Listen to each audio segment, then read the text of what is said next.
Quero aí, em primeira mão, saudar a todos com a paz do Senhor Jesus e que o Espírito de Deus possa estar encontrando você onde você esteja neste dia. Quero deixar apenas aqui um versículo da palavra de Deus em Atos, capítulo 10. Nós estamos ainda no início a esse trabalho, um trabalho de oração, um trabalho voltado para você, para resolver aquilo que você não pode resolver, que Deus pode fazer na sua vida. Então nós temos hoje aí, várias religiões, vários conceitos de religiões.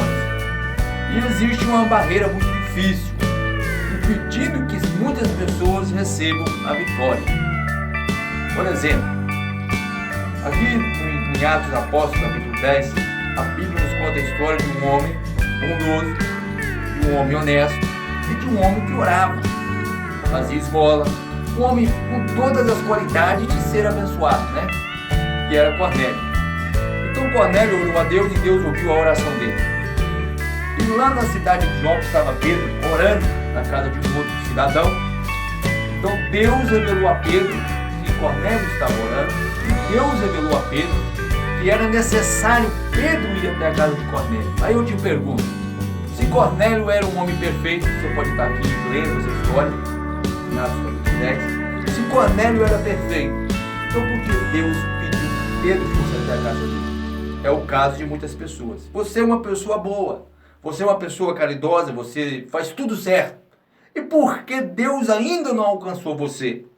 É porque se você ler a palavra, você vai ver que Deus deu a cada um o dom. Um tem o dom de ouvir, outro tem o dom de falar. Apóstolo Paulo diz isso. Deus deu o dom da cura, outro Deus deu o dom da revelação.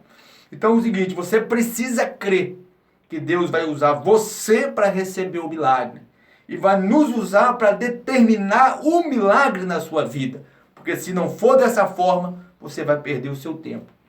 Então eu quero pedir você, convidar você, se você precisa do milagre, se você necessita de um milagre urgente na sua vida. Nós estamos com esse trabalho, orando nas madrugadas no monte, para que Deus abençoe você. Então, eu convido você a fazer parte desse programa, no Facebook, estaremos aí evoluindo mais para frente, com a ajuda de Deus. Então, eu convido você a fazer parte e a experimentar esse Deus, porque com certeza, Deus tem uma bênção para você. Amém? Que Deus vos possa abençoar.